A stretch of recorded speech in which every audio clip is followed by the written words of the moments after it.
Chapitre 24. Comment Gargantua employait son temps quand l'air était pluvieux.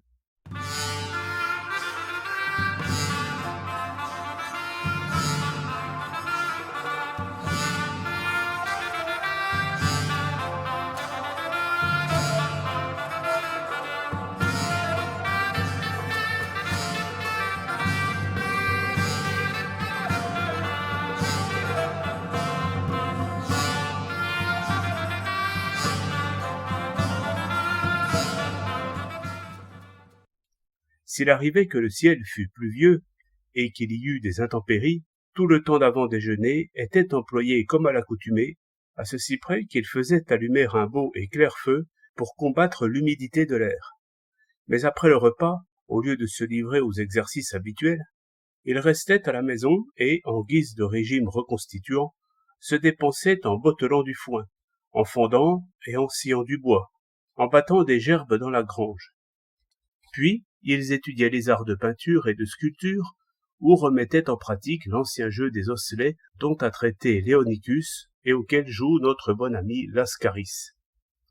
En y jouant, ils révisaient les passages des auteurs anciens qui le mentionnent ou qui y font une allusion indirecte.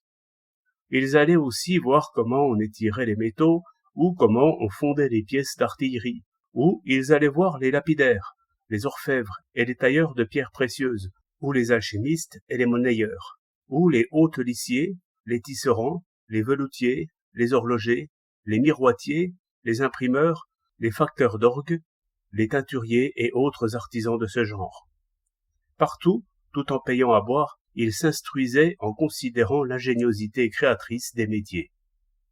Ils allaient écouter les leçons publiques, les actes solennels, les répétitions, les déclamations, les plaidoyers des avocats renommés, les sermons des prédicateurs évangéliques. Il passait par les salles et les lieux aménagés pour l'escrime, et là il essayait toutes les armes contre les maîtres, et leur démontrait par l'évidence qu'il en savait autant qu'eux, voire davantage.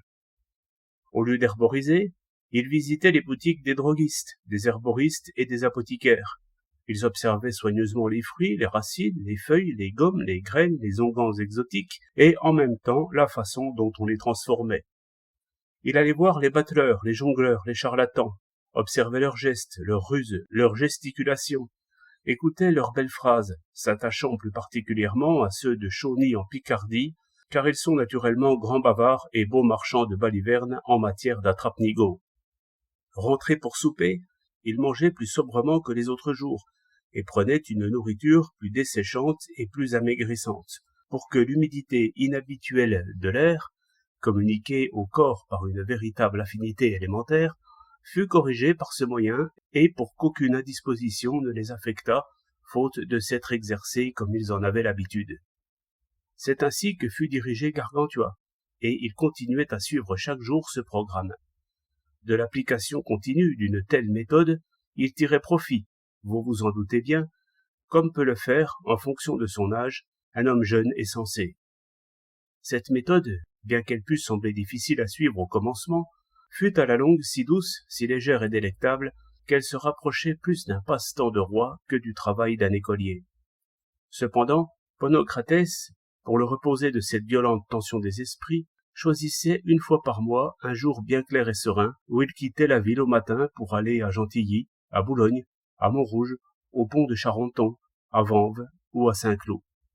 Là, il passait toute la journée à faire la plus grande chère qu'il pouvait imaginer, plaisantant, s'amusant, buvant à qui mieux, jouant, chantant, dansant, se vautrant dans quelques beaux prés, dénichant des passereaux, prenant des cailles, pêchant les grenouilles et les écrevisses.